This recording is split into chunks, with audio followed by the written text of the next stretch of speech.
सुप्रभात बच्चों, हिंदी क्लास में आप सबका स्वागत है। मैं हूं आपकी हिंदी शिक्षिका मनीषा मैम। बच्चों, आज हम लोग पहले की कक्षाओं में क्लास 6 में आप लोग पढ़े थे बाल राम कथा, और क्लास 7 में हम लोग पढ़ेंगे बाल महाभारत। ठीक है, तो बाल राम कथा में हम लोग पढ़े थे कि राम अपने भाइयों को कितना प्रेम करते हैं। ठीक है, भाइयों के लिए वो जान तक देने के लिए तैयार हो जाते हैं। रामायण में भाइयों के प्रति बहुत प्रेम था, औरतों के प्रति बहुत इज्जत करते थे वे लोग औरतों को, और उसका उल्टा है महाभारत में। महाभारत में भाइयों के प्रति बिल्कुल प्रेम नहीं है। ठीक है, मार पीट लड़ाई झगड़ा होता है, और स्त्री का कोई इज्जत नहीं है। रामायण में राम स्त्री के लिए, एक स्त्री के लिए रावण से लड़ गए थे, है ना। लेकिन महाभारत में स्त्री का चीरहरण हो जाता है। तो चलिए, आज हम लोग पढ़ेंगे बाल महाभारत का चैप्टर 10वां चैप्टर, लाख का घर। ठीक है, हम लोग पहले की कक्षा में ये पढ़ चुके हैं। आज हम लोग सिर्फ पुनरावृत्ति करेंगे। ओके, तो चलिए शुरू करते हैं। भीमसेन के शरीर बल और अर्जुन की युद्ध कुशलता देखकर दुर्योधन की जलन दिन पर दिन बढ़ती जा रही थी। भीम बहुत बलिष्ठ था, बलवान था, है ना। उसका शरीर भी एकदम बहुत अच्छा था। और अर्जुन की युद्ध कुशलता, अर्जुन था जो युद्ध में एकदम माहिर था। ये दोनों को देख के दुर्योधन जो था, धृतराष्ट्र का बड़ा बेटा दुर्योधन, उसको दिन भर दिन उन लोग से जलन जो होता था, ईर्ष्या करता था, और वो बढ़ती ही जा रही थी। ठीक है, वह ऐसा उपाय सोचने लगा कि जिससे पांडवों का नाश हो सके। वो उन लोग के प्रति ईर्ष्या रखता था और ऐसा उपाय सोचते रहता था कि हम कैसे इन लोग को नाश करें, कैसे इन लोग को हटा दें। ठीक है, इस कुमंत्रणा से उसका मामा शकुनी, दुर्योधन का मामा शकुनी, ठीक है, और कर्ण सलाहकार बने हुए थे। इस मंत्रणा में, इस सोच में दुर्योधन का साथ कौन कौन दे रहा था? मामा शकुनी और कर्ण। ठीक है, बूढ़े धृतराष्ट्र बुद्धिमान थे।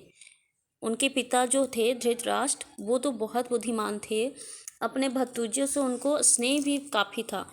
वो अपने भतीजों से प्रेम भी बहुत करते थे, परंतु अपने पुत्रों से उनका मोह भी बहुत अधिक था। दृढ़ निश्चय का उनमें कमी थी। वो कुछ भी बात निश्चय नहीं कर पाते थे। ठीक है, पर वह किसी बात पर वह स्थिर नहीं रह सकते थे। वो अगर कोई बात बोले तो उसको उस पर स्थिर नहीं रहते थे। ठीक है, फिर पलट जाते थे। अपने बेटे पर अंकुश रखने की शक्ति उनमें नहीं थी। अपने बेटे पर अंकुश का मतलब होता है रोक, मतलब अपने बेटे को, उनको अपने बस में रखने की शक्ति नहीं थी। ठीक है, इस कारण यह जानते हुए भी कि दुर्योधन कुराह पर चल रहा है, उन्होंने उसका साथ दिया। कुराह का मतलब होता है गलत रास्ता। ठीक है, वो जानते थे कि हमारा जो बेटा है दुर्योधन, वो गलत रास्ते पे जा रहा है, फिर भी वो मोह के वश में आके वो साथ देते हैं अपने बेटे का। ठीक है, कौन? धृतराष्ट्र। अब चलिए आगे बढ़ते हैं। इधर पांडवों की लोकप्रियता दिनों दिन बढ़ती जा रही थी। चौराहे और राजसभा समाजों में लोग कहते थे कि राजगद्दी पर बैठने के योग तो सिर्फ युधिष्ठिर ही है। पांडवों को सब लोग बहुत प्रेम करते थे और उनका लोकप्रियता दिनों दिन बढ़ती जा रही थी, पसंद करते थे उन लोग को काफ़ी। ठीक है, और सब लोग कहते थे कि राजगद्दी पर अगर कोई बैठेगा तो वो युधिष्ठिर होगा। वे कहते थे कि धृतराष्ट्र तो जन्म से अंधे हैं, वो जन्म से अंधे हैं। इस कारण उनके बेटे, उनके छोटे भाई पांडु ही सिंहासन पर बैठे थे। उनकी अकाल मृत्यु हो जाने पर और पांडवों की बालक होने के कारण कुछ समय के लिए धृतराष्ट्र ने राजकाज संभाला। पहला जो राजगद्दी था वो पांडु का ही था, पांचों पांडव के पिता का ही था। ठीक है, उनका अकाल मृत्यु हो जाता है, अचानक उनका मृत्यु हो जाता है, और पांडव जितना भी पांचों पांडव थे वो छोटे छोटे थे, इसलिए सिंहासन खाली ना जाए, इसलिए वो धृतराष्ट्र तब तक बैठते हैं। ठीक है, अब युधिष्ठिर बड़े हो गए हैं, अब तो युधिष्ठिर संभालने के लिए हो गए बड़े, तो फिर आगे धृतराष्ट्र को राज अपने ही अधीन रखने की क्या अधिकार है? पितामह भीष्म का तो कर्तव्य है कि वह धृतराष्ट्र से राज्य का भार युधिष्ठिर को दिला दे। युधिष्ठिर ही सारी प्रजा के साथ न्यायपूर्वक व्यवहार कर सकेंगे। ये सबका मानना था कि राजकाज अगर अच्छा से कोई चला सकता है तो वो सिर्फ युधिष्ठिर था, लेकिन धृतराष्ट्र नहीं दे रहे थे, है ना, और कौरव भी इसके पक्ष में नहीं थे। अब देखते क्या होता है। ज्यों ज्यों पांडवों की यह लोकप्रियता दिखाई देती थी, ईर्ष्या से वह और भी अधिक कुढ़ने लगता था।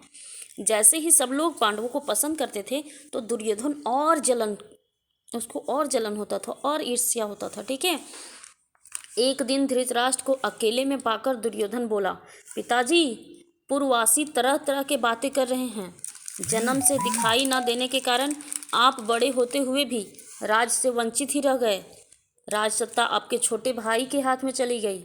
अब यदि युधिष्ठिर को राजा बना दिया गया तो फिर पीढ़ियों तक हम राज्य की आशा नहीं कर सकेंगे। पिताजी, हमसे तो यह अपमान न सहा जाएगा।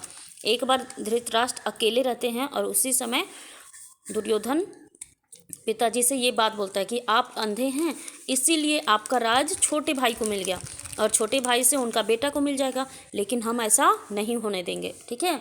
यह सुनकर धृतराष्ट्र सोच में पड़ गए। बोला, बेटा, तुम्हारा कहना ठीक है, लेकिन युधिष्ठिर के विरुद्ध कुछ करना भी तो कठिन है। युधिष्ठिर धर्मानुसार चलता है, धर्म के अनुसार चलता है, सबसे समान स्नेह करता है और सबसे एक समान प्यार करता है। ठीक है।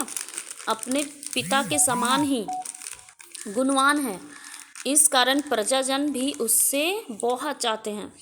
वो अपने पिता जैसा ही गुणवान है, इसीलिए सारे प्रजा युधिष्ठिर को बहुत प्यार करते हैं, बहुत चाहते हैं। ठीक है। यह सुनकर दुर्योधन बोला, पिताजी, आपको और कुछ नहीं करना है, सिर्फ पांडवों को किसी न किसी बहाने से वरनागत के मेले में भेज दीजिए। मैं आपको विश्वास दिलाता हूँ कि इतनी सी बात से हमारा कुछ भी बिगाड़ नहीं होगा। वो दुर्योधन अपने पिता से बोलता है कि आपको कुछ नहीं करना, सिर्फ वरनागत के मेले में भेज दीजिए पांडवों को, और फिर हम आपको विश्वास दिलाते हैं कि इतना सी बात से कुछ भी बिगाड़ नहीं होगा। इस बीच अपने पिता पर और अधिक दबाव डालने के इरादे से दुर्योधन ने कुछ कूटनीतिज्ञों को अपने पक्ष में मिला लिया। वे बारी बारी से धृतराष्ट्र के पास जाकर पांडवों के विरुद्ध उन्हें उकसाने लगा। इनमें कर्णिक नाम का ब्राह्मण था। वो भी धृतराष्ट्र को समझाने लगा कि पांडवों को आप नहीं दीजिए राजगद्दी, है ना। जो शकुनी का मंत्री था, शकुनी तो था ही, और उसका मंत्री था कर्णिक। ठीक है। उसने धृतराष्ट्र को राजनीतिक चालों का भेद बताते हुए अनेक उदाहरणों एवं प्रमाणों से अपनी दलीलों की पुष्टि की। अंत में बोला, राजन, जो ऐश्वर्यवान है वही संसार में श्रेष्ठ माना जाता है।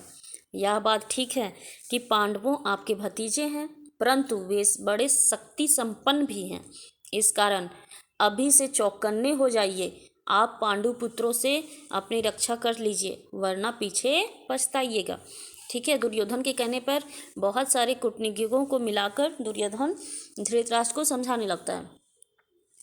कर्णिक के बातों पर धृतराष्ट्र विचार कर रहे थे। ठीक है, विचार कर रहे थे, सोच रहे थे। दुर्योधन ने आकर कहा, पिताजी, आप अगर किसी तरह पांडवों को समझाकर वर्णावत भेज देते हैं तो नगर और राज्य पर हमारा शासन पक्का हो जाएगा। फिर पांडव बड़ी खुशी से लौट सकते हैं और हम उनसे कोई खतरा नहीं रहेगा। वो वर्णागत भेजना चाह रहा था। ठीक है। 1. दुर्योधन और उसके साथी धृतराष्ट्र को रात दिन इसी तरह पांडवों के विरुद्ध कुछ ना कुछ उस्काते रहते थे, कहते सुनाते रहते थे। ठीक है। उन पर अपना दबाव डालते रहते थे। आखिर धृतराष्ट्र कमज़ोर पड़ गए और उनको लाचार होकर अपने बेटे की सलाह माननी पड़ी। दुर्योधन के पोषकों ने वर्णावत की सुंदरता और खूबियों के बारे में पांडवों को बहुत ललचाया। कहा कि वर्णावत में एक भारी मेला होने वाला है जिसकी शोभा देखते ही बनेगी। उनकी बातें सुनकर खुद पांडवों को भी वर्णावत जाने की उत्सुकता हुई। यहाँ तक कि उन्होंने स्वयं आकर धृतराष्ट्र से वहाँ जाने की अनुमति मांगी। उनके सामने इतना तारीफ किया जाता था वर्णावत का कि बहुत अच्छा है, वहाँ बहुत मेला लगने वाला है। तो इतना तारीफ किया जाता था कि पांडव खुद आके धृतराष्ट्र को धृतराष्ट्र के पास आते हैं और अनुमति मांगते हैं कि हम भी मेला देखना चाहते हैं। ठीक है, धृतराष्ट्र ने अनुमति पाकर पांडवों बड़े खुश हुए। धृतराष्ट्र तुरंत तो यही चाहते थे, वो अनुमति दे देते हैं। पांडव बहुत खुश हुए और भीम आदि से विदा लेकर माता कुंती के साथ वर्णावत के लिए रवाना हो गए। अपनी माता को भी लेके जाते हैं।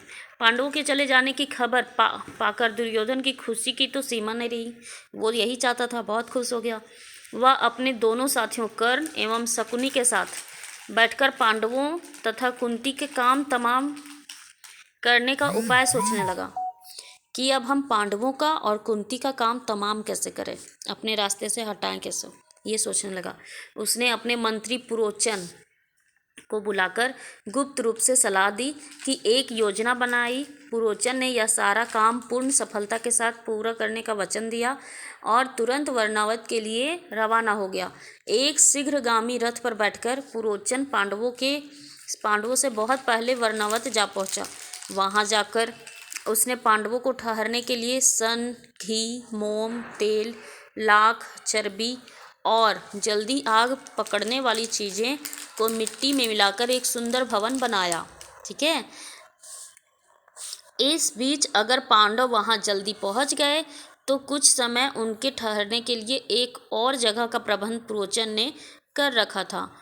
ऐसा भवन बनाया गया जो सन से, घी से, मोम से, तेल से, लाख से, चर्बी से आदि से बहुत जल्दी आग पकड़ ले और तुरंत पूरा महल जल के राख हो जाए, ऐसा घर बनाया गया। ठीक है, पांडवों को ठहरने के लिए।